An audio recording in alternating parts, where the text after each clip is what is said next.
Well, new at 6, the search continues for victims of a deadly mid-air collision in Washington, D.C. Good evening and thanks for joining us. I'm Brent Harden. And I'm Sarah Sanchez. The NTSB just gave us an update. And here are 3 things we learned. The first, the data recorder of the Sikorsky Black Hawk helicopter was found today in good condition.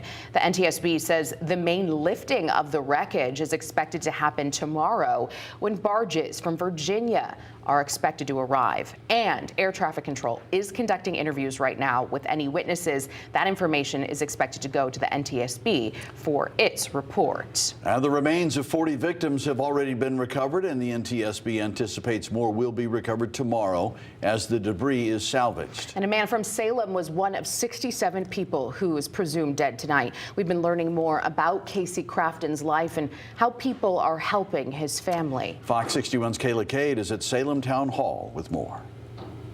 People in the community say Casey Crafton was a man of faith. He was loved in town, and there's an outpouring grief that you can see throughout social media and in town. A nightmare for everybody. Like, your spouse gets in the car and doesn't come home. That's the unfortunate reality for the Crafton Gap Boys family. He goes on a work trip, a thing he's probably done dozens of times, maybe hundreds of times, I don't know, but often. And he doesn't come home. Casey Crafton was on an American airline plane, traveling to his home in Salem from Wichita, Kansas. His flight had a layover in Washington, D.C. Moments before landing, a Black Hawk helicopter crashed into them. Both aircrafts went flying down into the Potomac River. There were 64 people on board, all of which state officials presume are dead. This is a huge loss for the community, a huge loss for his family. Pastor Jonathan Cakeley with the Congregational Church of Salem is a friend of the family. He was just a great overall guy, somebody who he helped out with Apple Fest and stuff here at the church. He was a servant of the church. Crafton was a father to 3 boys and a husband to Rachel. I've been in contact with the family and they're all devastated. He was loved and Rachel is obviously crushed. Cakeley says he was involved in his kids' lives and his community.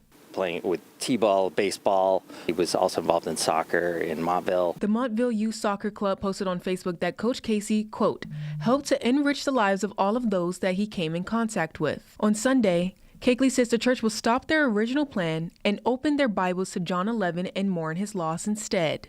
We're sort of actively transitioning around that to try to prepare to care for our community. He says to keep the Crafton family in your prayers. Rachel just was like, people were asking her what she needs, and what she needs is her husband back, and that's not going to happen. But I would say this: know that the Lord is near to the brokenhearted. He will care for us in this kind of moments of grief. There's a GoFundMe and meal train set up if you would like to donate to the Crafton Gap Boys family. You can find both of those fundraisers on our website, fox61.com.